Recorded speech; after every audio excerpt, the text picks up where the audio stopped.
Good morning. Good morning.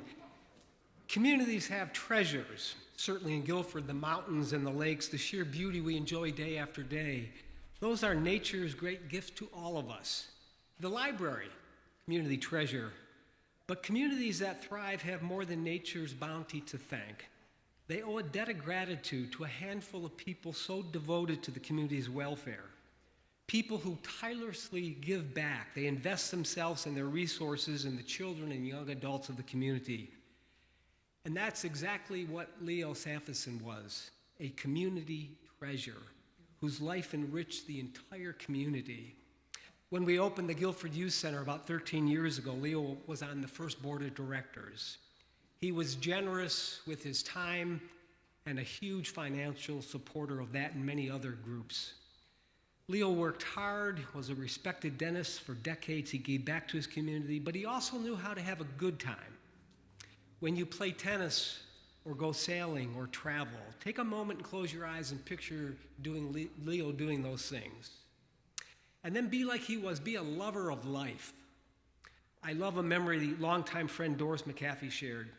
She said, I picture the sweet, calming smile on his face, always with a pipe. And no matter how uproarious the party, exciting the race, or intense the tennis game, Leo would just chew on that pipe and grin his silly grin.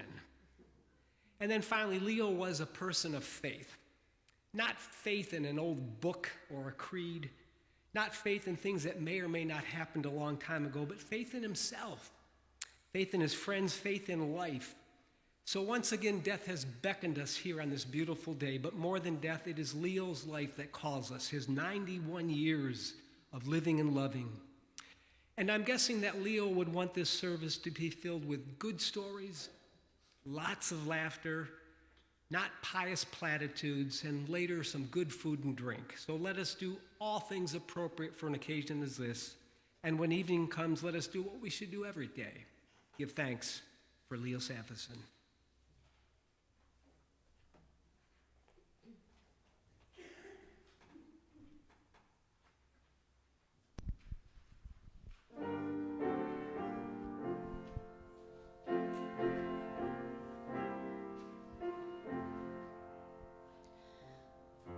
Be still, my soul, for God is on your side. Bear patiently the cross of grief or pain. Leave to your God to order and provide. In every change, God faithful will remain.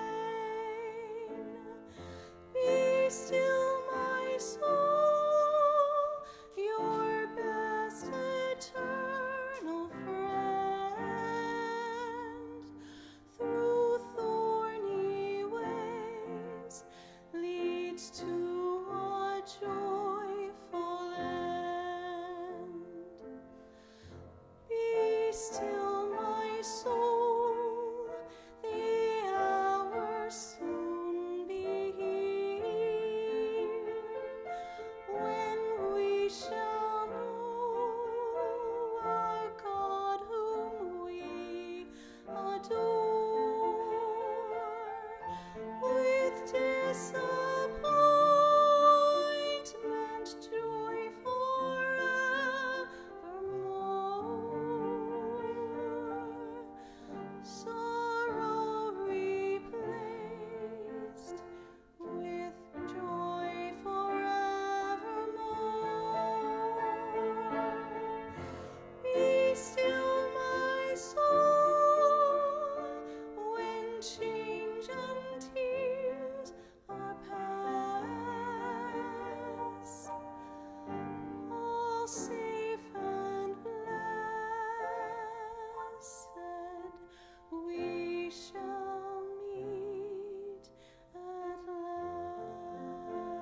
Thank you, Wendy and Carolyn. Please join me in a word of prayer.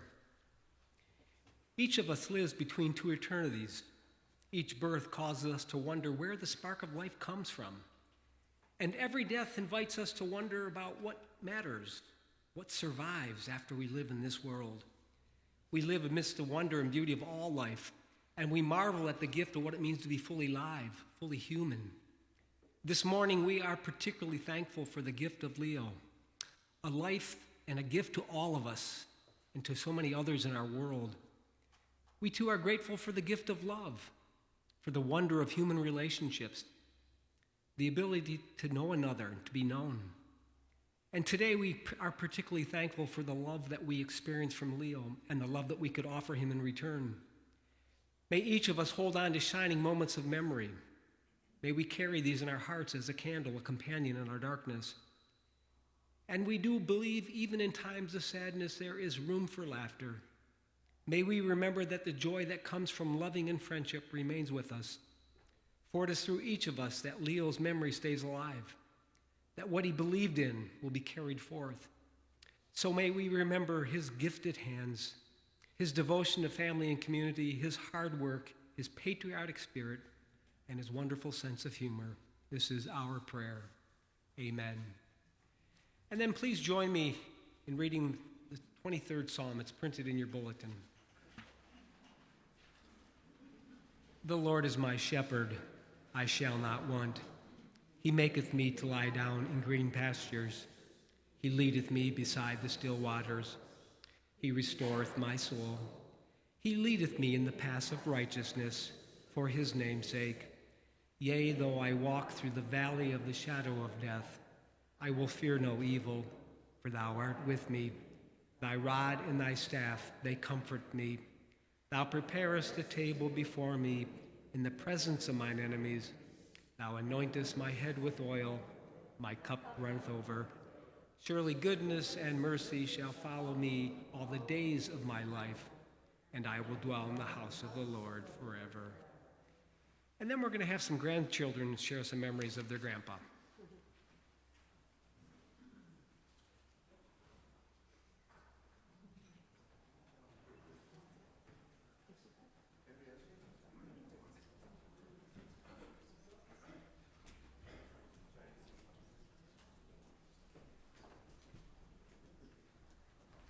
Hello, everybody.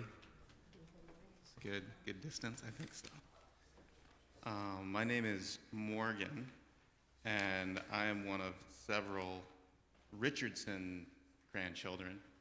And I'm going to be reading my own remembrance as well as those of some of the other grandchildren that are up here. So, as I'm sure you all know, when Leo married Polly, not only did he welcome a wonderful spitfire of a woman into his life, but also all of the Richardson children, and later a whole clan of Richardson grandchildren. So like I said, I was one of those lucky little ones who got to grow up with another loving grandfather in my life. As I'm sure no one here finds surprising, Leo proved to be far more than just another loving grandfather for us. He was able to cultivate a special relationship with each one of us through a unique and inspiring combination of charisma, humor, and genuine care.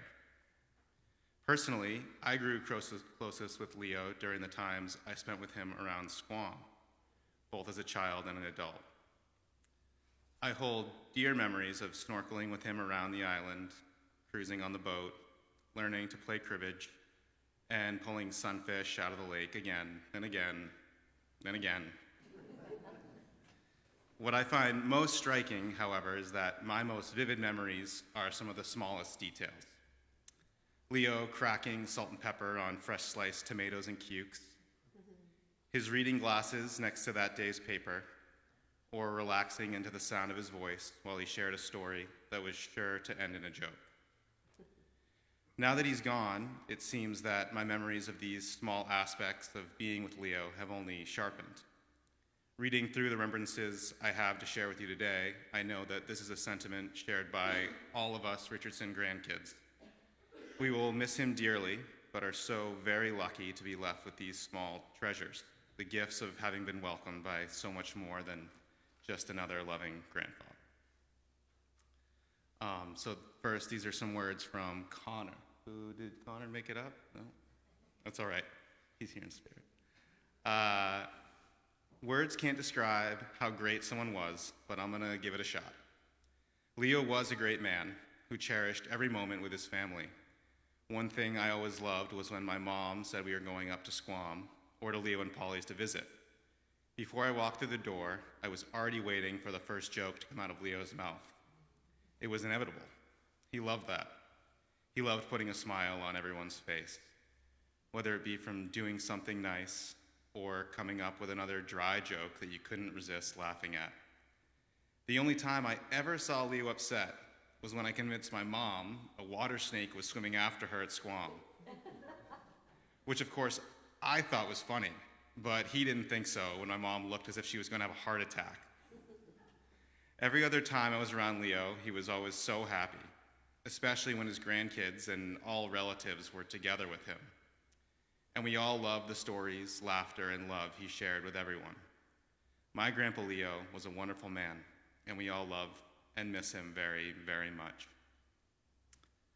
These are some words from Connor's sister, Amy, who's right here with us. Flying down Squam Lake at the bow of Grandpa Leo's boat, with the summer wind whipping through my hair, are some of my fondest childhood memories that will stay with me for years to come. It is in those memories of youthful serenity that I remember Grandpa Leo's peaceful and contented nature that was contagious to everyone who surrounded him. Whether it be balmy summers at the lake or cozy winters in Guilford, Grandpa Leo always made sure that his grandchildren were smiling. It didn't matter if we were engrossed in a competitive board game or preoccupied by the television. Grandpa Leo could look up from his newspaper and, with a slight quip, pull everyone out of their trance and into a fit of laughter. Along with these laughs, I remember Grandpa Leo as a calm and lighthearted protector, someone who was always there for us and willing to lend a hand to his friends, family, and even strangers. Grandpa Leo will be missed, but his memory will live in all of us and in the summer winds of Squam Lake. So this is our next batch of siblings. These are some words from Edwin, who's down here in front with us. During my childhood experiences, the fond memories of Squam Lake will carry on and be most memorable. Throughout the endless summers, it was apparent to my parents that visiting Grandpa Leo and Grandma Polly was a wonderful annual tradition. It was the one thing that I always anticipated before the last day of school. It brings me great joy when I reflect back to the times we spent together fishing, playing board games, going on adventures across the lake to enjoy ice cream, bird sighting, and much more. Leo has taught me many life lessons, such as developing patience, showing more gratitude, and really enjoying the simple things in life. Leo has been the greatest role model in my life. His support, love, and care for others was what I observed every single day. The way he helped others out was admirable, and I've gained more of an understanding and a sense of fulfillment. I will always appreciate him and the impact he has made on my life. I love you so much, Leo.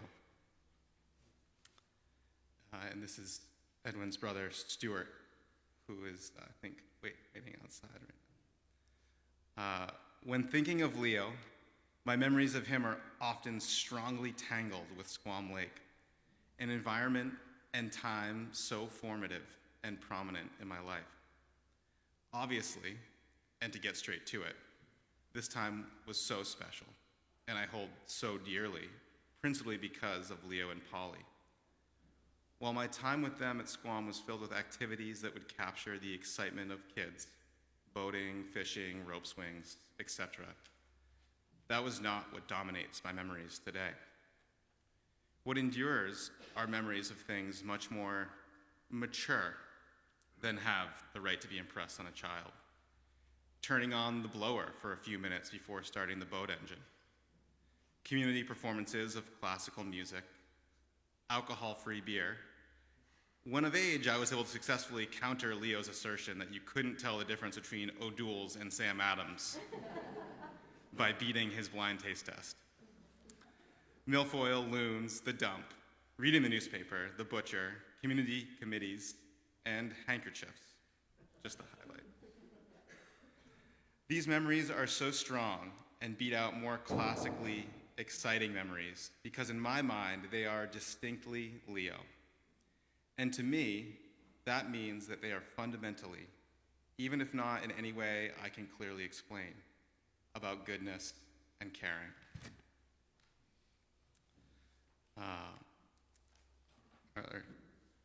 Their set of siblings here. This first bit is from Lindsay, who's right over there. Out of all the great memories that I have with Grandpa Leo, some of my favorites are the ones from my summers at Squam Lake with him and Grandma Polly. Growing up, I remember spending time there each summer, and there are some of my fondest memories. Grandpa Leo and Grandma Polly always made sure that we had the best times when visiting, whether it be fishing on the dock, visiting the science center, or going kayaking around the lake. They always made sure that each trip was memorable, and I feel extremely lucky to have these memories to hold on to remember them by. And from Jake at the end there, he says, there are many memorable moments with Grandpa Leo that I will always cherish. Some of the most enjoyable times from my childhood would be up at Squam, going out on the boat to go fishing and getting ice cream. He saw how much I enjoyed fishing, so he would always try to spend at least one day while I was up visiting to take me out with him and teach me all he knew.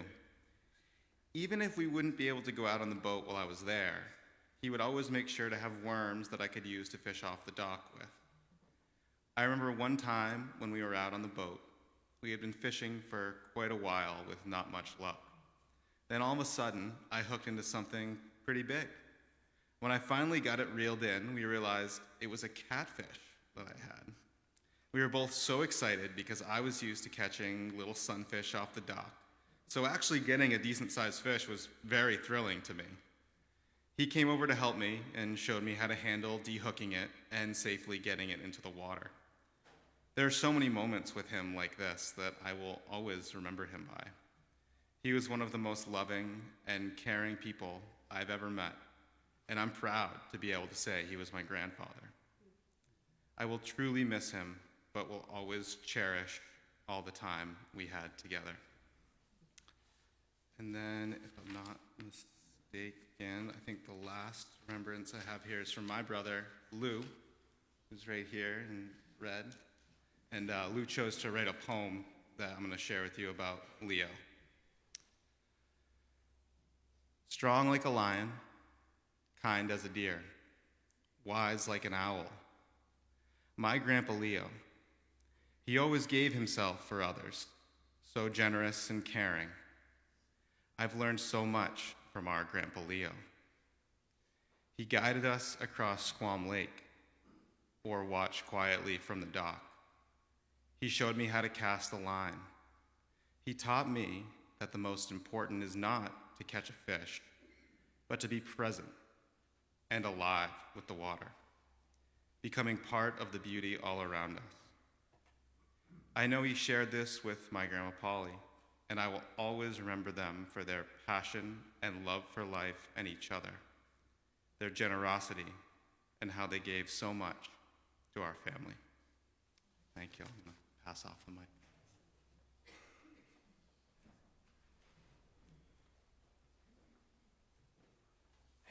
Hi everyone, my name is Nathan Sanfacon. I'm going to read a few from the other side of the family. I'm going to start with Cameron here.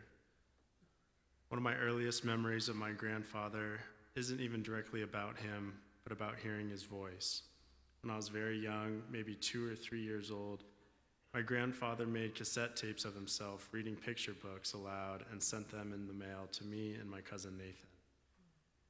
We had copies of the books at home, so we were able to follow along as Leo read to us from the tape, turning the pages at his instruction. I honestly can't even remember what the books were, but I remember how it made me feel to hear my grandfather's voice reading to me. Even though I was being raised in Colorado, 2 time zones away from here, I remember feeling close to Leo through those tapes he sent.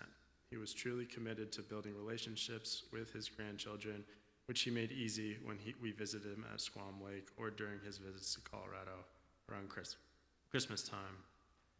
But even when we were far away, he was still reminding us that he was there and that he wanted to be a part of our lives, for which I am truly grateful. Next one here is Chris, Cameron's brother. I'll always remember Grandpa Leo's joy and playfulness. His love for being with his grandkids, I remember fondly when he'd come for Christmas and we'd watch A Christmas Story, both equally wanting our own Red Ryder BB guns. I remember sitting in the back seat on the way to the cottage at Squam and Grampy having us write a to-do list of all the different things we wanted to get up to. When you were with Grandpa Leo, it meant it was time to play, even though he seldom got in the water at the lake. As for all of us, I assume the cottage is Grandpa Leo and Grandma Polly. Days of fun, blueberries, Cape and Cod chips, and cards, all because of them. And you can't forget Grampy's losing Lamette. I hate this game. Grampy's life and love are imbued in the cottage, and we are all so lucky to get to appreciate that presence for years to come. Next, and as you can tell, it's very Squam themed. I'm reading 2 from Harry Rovner and Leah Rovner, 2 kids next to our cottage in Squam that grew up with Leo. First, I'll read from Harry's. Spending time each summer at Squam Lake growing up, Leo was like a second grandfather to my sister Leah and I. He was kind, wise, warm, and supportive, encouraging me at every turn. My passion for nature and wildlife grew from the experiences I shared with Leo. He introduced me to the joys of bass fishing and taught me about the creatures that inhabit the lake. I'd often meet Leo after dinner down at the main dock, and we'd fish at the sunset until the mosquitoes called the night. Countless nights afterwards were spent at the Sanfacons, eating scrumptious desserts and playing card games at the loons sang in the background. Although Leo had a reputation of avoiding swimming in the typically cool waters of the lake, something we all like to continually poke fun at, occasionally a crew of the kids would convince him to lead a snorkeling expedition to Snake Rock and around Laurel Island. Funny enough, once Leo was in the water, he didn't get out. I'd follow him around for what seemed like hours as we'd point out different discoveries to one another and meet at the surface to share what we had observed. We'd usually be the last of the group out, and sometimes I'd power through bouts of shivering just to be sure I didn't miss out on any cool last-minute discoveries.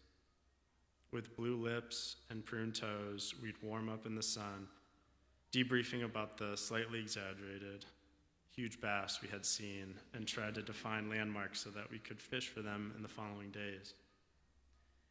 I feel very lucky to have known both Leo and Polly so well. I have a special place for them in my heart. Squam Lake will never be the same without them, but with every new friend that I introduce to the beauty of the lake, I get to share a bit of that passion that both Polly and Leo left with me. Next is Leo Rovner.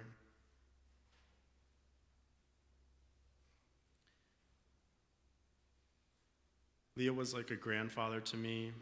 Every summer we'd pull into our cabin parking spot at Squam Lake, and Polly and Leo's cabin was my first stop. They were 3 houses down from us, a stone's throw away, and summer meant cards or games on the porch, shared meals, and stories about the school year. Polly always went for a dip, no matter how cold the water was, and it was a tradition to pin my father against Leo to see who would hold their ground the longest, withstanding the most jokes about refusing to swim because the water was too cold.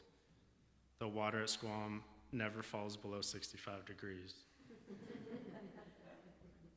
It is essentially a giant bath of water, yet thinking back, I actually don't think I saw Leo swim, ever. Over the years growing up, during the summers at Squam, I spent a lot of time with Leo.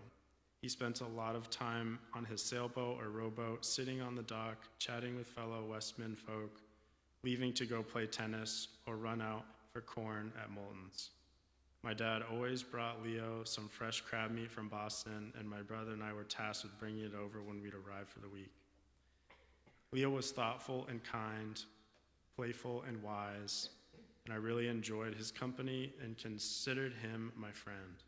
The last time I saw Leo was at Squam, and he was able to meet my now 2-year-old, Franny. We took a picture on his porch, and it felt really special.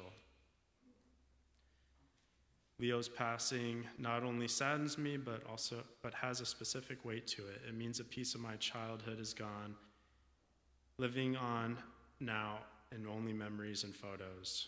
But I know he and Polly are up there somewhere playing games and reading. Leo's probably having his favorite meal, a hot dog or two, an ear of corn, and a few O'Douls. A sunset is coming into view outside the screen in porch, and loons are hooting in unison. Next up, and the second to last one here, is Tyler Solinsky, who is another kid who lived near us on Squam. My grandfathers passed away when I was very young, so I didn't get a chance to know them. Leo was the grandfather that I otherwise would not have had.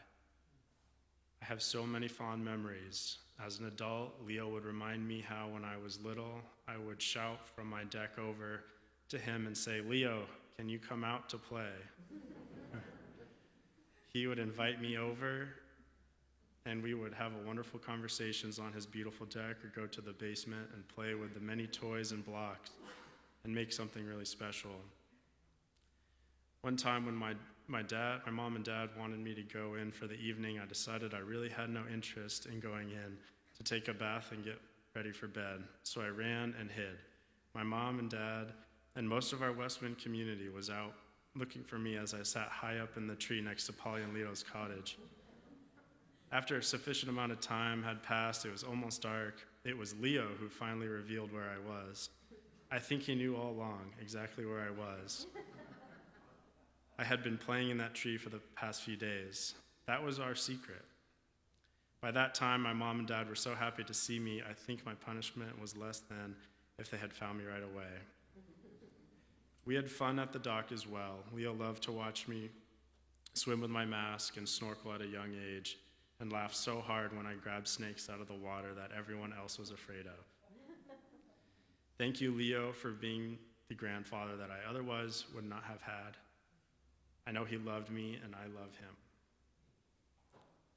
And I'll wrap it up with words of my own here. As one of my first writing assignments as a very young kid in elementary school, I was asked to write about a personal hero. I chose to write about my grandpa, Leo.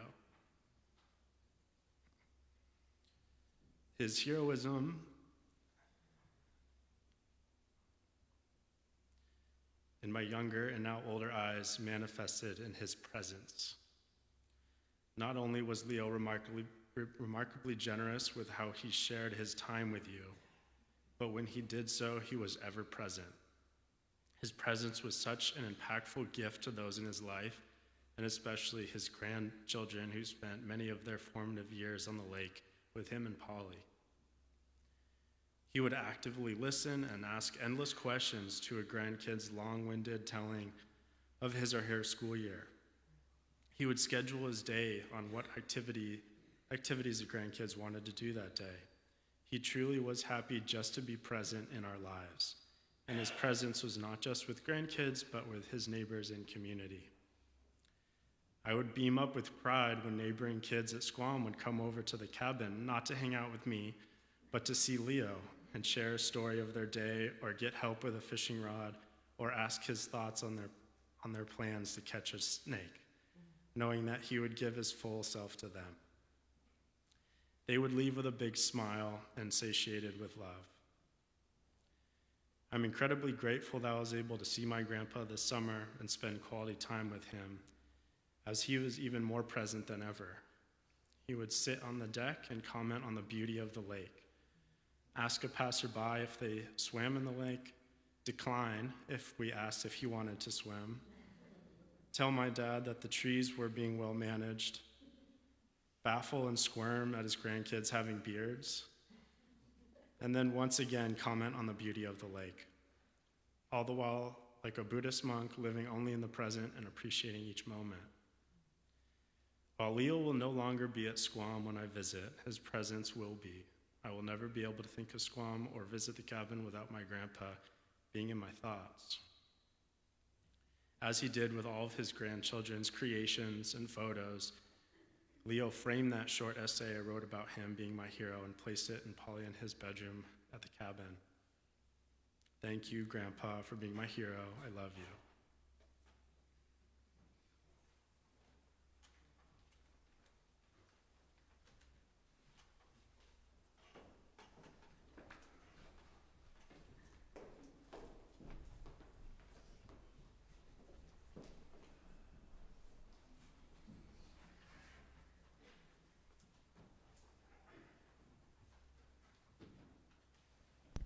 So I just have to explain my dear friend Wendy singing the first song for me today. I'm just getting over COVID. I wasn't sure I'd be able to sing today, so she was ready to back me up. And I am going to do the next two songs, so cross your fingers. But it's important to me. Polly and Leo meant so much to this community, and I was so grateful and honored to be able to sing at Polly's funeral.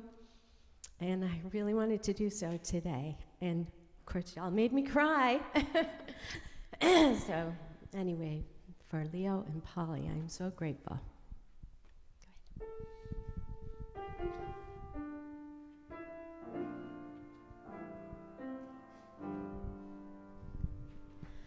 There's a place for us somewhere, a place for us, peace and quiet and open air waits for us somewhere. There's a time for us. Someday there'll be a time for us. Time together with time to share. Time to learn. Time to care. Someday, somewhere, we'll find a new way of living. We'll find a way of forgiving. Somewhere.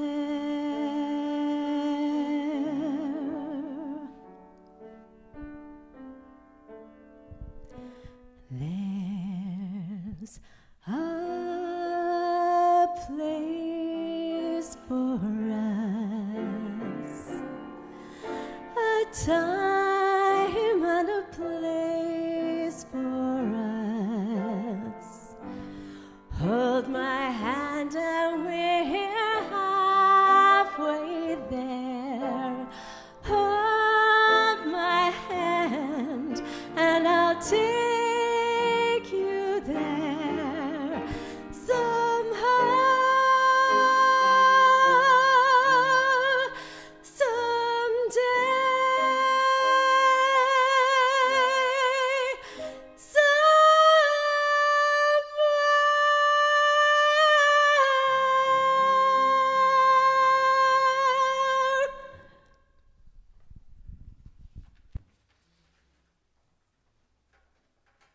Thank you, Cindy. And now Al Posnick is going to share some thoughts about Leo with us.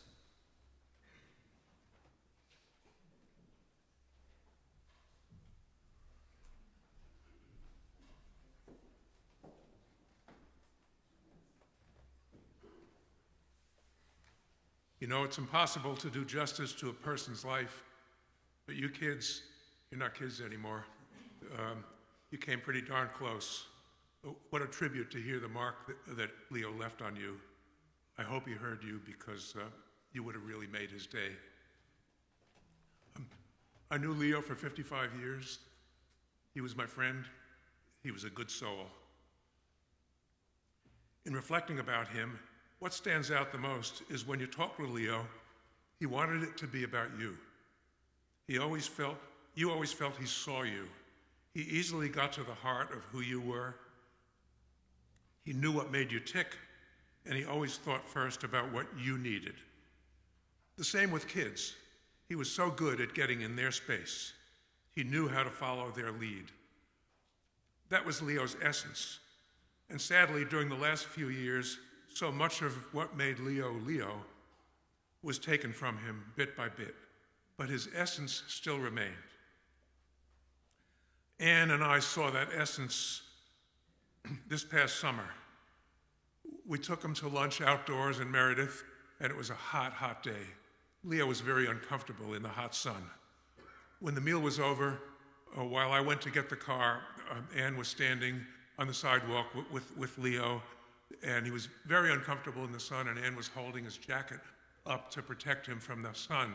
And she said, "You must be uncomfortable." And he said, "It must be hard for you to hold up the jacket." He was always thinking about you. So in that moment was Leo's essence. The same applied in his dental practice. He became bonded with so many of his patients and they with him. He needed to know them and understand them, and they loved him for it. He was so much more than just their dentist. How that whole process worked is a mystery to me. He would ask somebody a question, then he would stuff his hands in their mouth for 5 minutes. But somehow he made it work. Leo would talk about his heritage and his family growing up. He described them as a modest family, humble immigrants who spoke French at home. He was very proud of that heritage. It was so important to him. He told me that in his home he learned empathy and compassion, attributes of Leo's that were seen, I am sure, by everybody in this room. While Leo rarely talked about himself, he did speak with pride about what he had made of himself, and with good reason. The family tradition was to work in the mills, but he was determined not to, and he became the first in his family to go to college. There is a family story about how he got into dentistry. He was trying to impress a girl, the story goes, and her parents asked him about his goals. So he blurted out, "I want to be a dentist." The career part of that went very well. The girl, not so much. Interestingly, the name Sanfacon, Sanfacon, translates from French to no airs or pretense. Isn't that fitting? With Leo, what you saw was what you got. As I talked with people during the past month, the first thing that always came up was Leo's generosity, and not just financially. He was always willing to help, to give of himself in a genuine way. His time, his talent, his ear, his empathy to the community and to countless individuals. Now, financially, he gave copiously to many causes in which he believed, but on a more personal level, he helped so many people directly. If a patient could not afford to pay, they didn't have to pay. If someone needed a meal, help with the rent, help with anything, Leo was always there. Today, nobody knows how much he quietly gave, but it was clearly massive, and I'm not at all surprised. Leo was a model for giving back to the community. In his volunteer work, he did not merely show up, but he was earnest about everything he did and totally committed to the many organizations he worked with. Leo was there when the community desperately needed a safe place for kids, and he played a huge part in founding the local Boys and Girls Club, where he remained an active board member for many years. He was also heavily committed to other organizations, including juvenile justice and CASA, court-appointed special advocates. The common thread in all of that was children. Helping children was his passion. That's what motivated him and gave him great personal pleasure as well. And he helped pay his passions forward by encouraging so many of us to become involved around the community. Early on, Leo was chairman of the Guilford School Board and was instrumental in planning and building the new high school right down the street. Both Gary and Jeannie told me that their father kept them involved in the school project, taking them through the site and talking about it at home. And both of them credit their father with showing them by example, with the school project and with so much more, how to give back to one's community. And when the first class graduated from the new high school, Leo was invited to give the commencement address. He got his best sport jacket cleaned and pressed and spiffed himself up for the occasion. Later, he told me about his talk and the message he laid on the graduates. When I got done and sat down, he said, the principal leaned over to me and said, "The cleaning tag is still on your jacket." Of course, for a man with no airs and no pretenses, he saw nothing but humor in that moment. In knowing Leo for a long time, I can say that he was driven by strong passions, a strong moral compass, and a clear sense of right and wrong.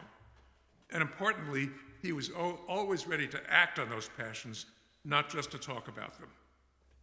I saw many examples of that, but the earliest was years ago at our local yacht club. The club had a blackball system that was used for voting in new members, a process that thrived on a good deal of plain old-fashioned bigotry. Leo really got his feathers up about that practice, and he led the way to changing it once and for all. Leo loved music. He and Polly went to Symphony Hall for decades and went to concerts everywhere. There was always some good sound coming out of the speakers in his home and at his office. Leo loved to schmooze. Nobody could do better at starting a conversation with anybody, anywhere, anytime. And if Polly were here, she would add that Leo was much better at starting conversations than at ending them. We're leaving, Leo. That was Leo. He especially loved to talk with kids. He loved one-on-one time with the grandkids, and they never ran out of things to talk about. Whether sitting on his deck or walking through the woods together, seeing what they could observe and discover, that was Leo. He could sit on the dock at Squam Lake next to a kid he did not know. Lots of families shared that dock. And they would start talking. And if you came upon them, you would think they had known one another for years. That was Leo. And a while back, when visiting Jeannie in Colorado, she took him into her classroom. Leo was soon surrounded by kids like the Pied Piper. They just gravitated to him. It hardly mattered that they did not know who he was or why he was there. That was Leo. When I close my eyes and bring up an image of Leo, I see him at Squam Lake rowing his beloved wooden boat on a peaceful evening, or sitting on his deck with a smile, watching what was happening, or not happening, in his little slice of the world. And so, let us all work to honor Leo in this way. If you see a kid, talk to her. If you see someone in need, help them. If you see a worthy cause, support it. If you see a tree, hug it. Leo was a good soul. He was my friend, and I will miss him.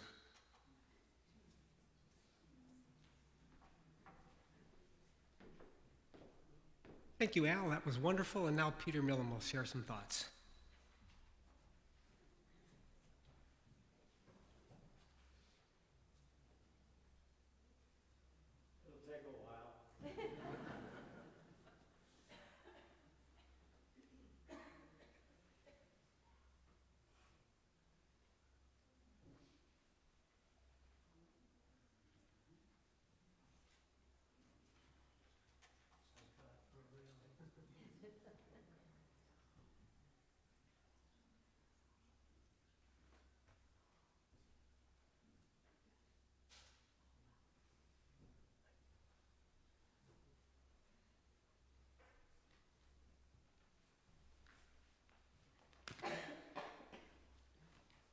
Well, as I look out there, I see a lot of faces I recognize, and a lot of faces that Leo would recognize. I believe it was 1961 when I first met Leo. In those days, lawyers worked Saturday mornings. Just think of that. Our office was in the Stafford Building, which was located where the Northway Bank is now. So anyway, we were in the process of moving to a new office at 101 Court Street, known to some as Fort Westcott because it was a concrete construction. And of course, we had a relationship to Westcott Concrete along the way. As we were leaving and came down the stairway in the back, a black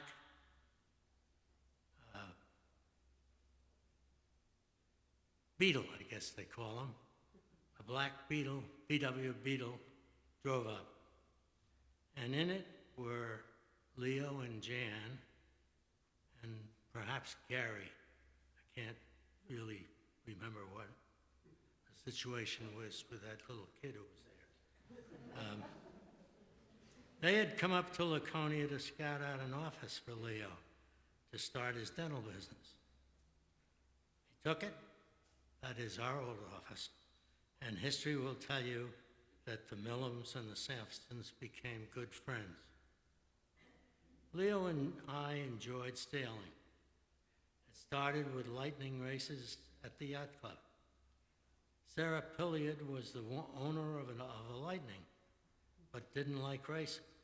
So she entrusted the Noble T, which is the name of the boat, to me and as skipper, and Leo and one other member as crew. In addition, to the Sunday races, we competed in the Atlantic Coast Championship with 100+ boats. And I guess I shouldn't tell you, but we did hit another boat.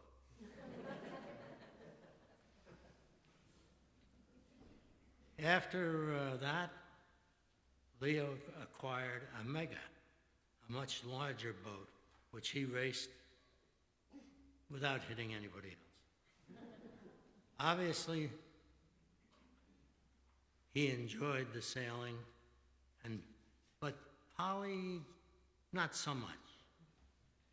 But anyway, he kept that boat going until they acquired the camp on Squam. At that time, there was no time left for boat and boat racing on Winnipesaukee. Leo and Polly spent basically all their free time at Squam.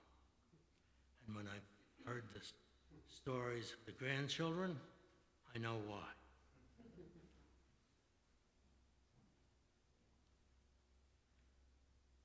He was a talented dentist. He took good care of my teeth. The one that's missing came afterwards.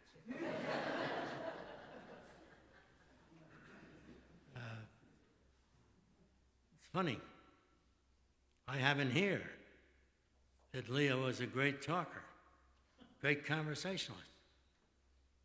Trouble is, it's hard for the patient to answer his questions with his fingers in your mouth. So he was all really very attentive to his patient's needs, even in the middle of the night. On 2 occasions, I called him at night, and we went to his office for root canals. If any of you have had root canals, you know that they're a pleasurable thing. We went on a number of trips together. The first was to Jamaica. That's the island, not the town in New York, with Dr. Dick McKay and his wife, Donna. So the 3 of us rented a house in, can't tell you the name of the town in Jamaica, and we enjoyed a week of tennis, sweating, and swimming, and also eating. At the turn of the century, or thereabouts, we went down to New York City. We stayed at Elida's cousin's apartment near Washington Square and walked over Brooklyn Bridge and visited the 9/11 site. Walking over the Brooklyn Bridge is quite a trip. Leo took up fishing and had many enjoyable trips with his friends Bob White and Pete Harris. He suffered a major disappointment, however, on our Alaska trip when a backcountry fishing trip that he had looked forward to was canceled by weather, and he watched the whales instead. Now, I heard the words tree hugger.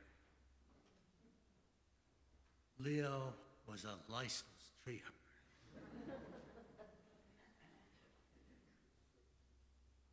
He was also Commodore of the Yacht Club. And during the time of his term, there were some members who thought we should take down some trees. Leo was able to put those off. However, when his term was up, the trees were down. Leo enjoyed participating in community social events, such as Outing Club, and particularly the lobster bake that the Outing Club had in the summer at the town beach. I don't know how long that lasted, maybe 4 or 5 years. And then the Outing Club has sort of gone the way of other things. But at that time, the Outing Club was a wonderful community institution, and Leo was involved. Then, I'm getting lost here.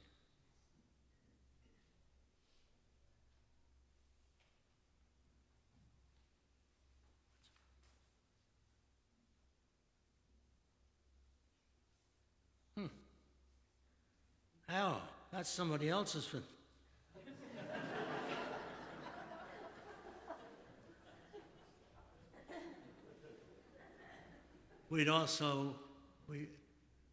One of the community activities was playing touch football on Bob White's lot on Sundays. And we run around. The only one here I think is, oh my God, name goes away. Anyway,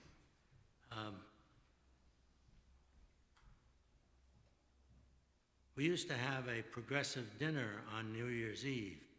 In other words, one family would have the cocktails, another family would have the dinner, and we wound up at the Sanfacon's house, where we did some rough dancing around till the wee hours of the morning.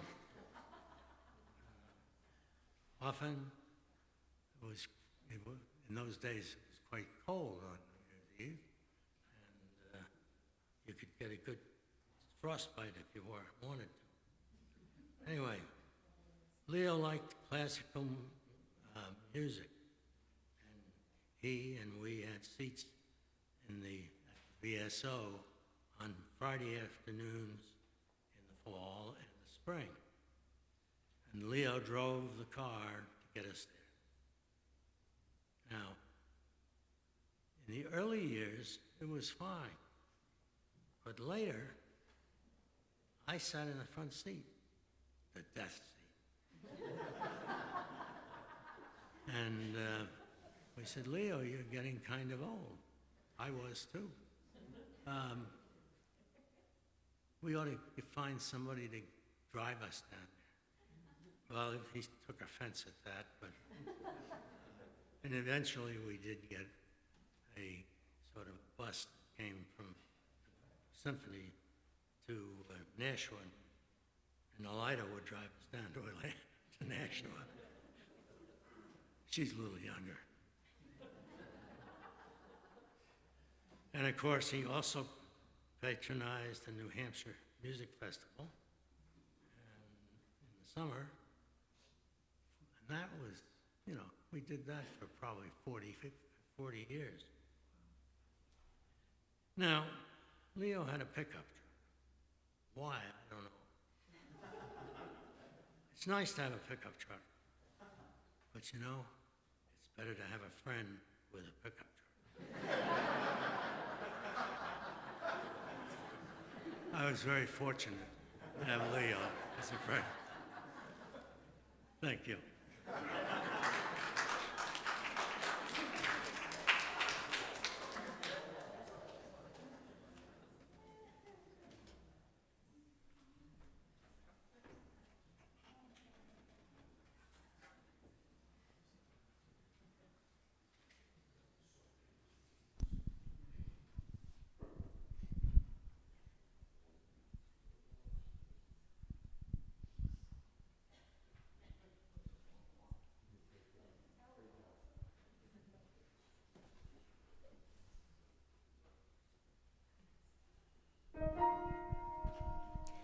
Love me tender, love me sweet, never let me go. You have made my life complete, and I love you so. Love me tender, love me true, all my dreams fulfill. Oh, my darling, I love you, and I always will.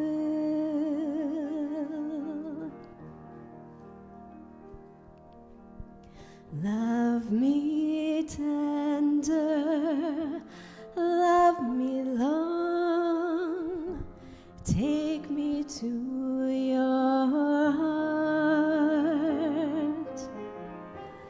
for it's there that I belong and will never part. Love me tender, love me true, all my dreams fulfill. For oh, my darling, I love you, and I always will.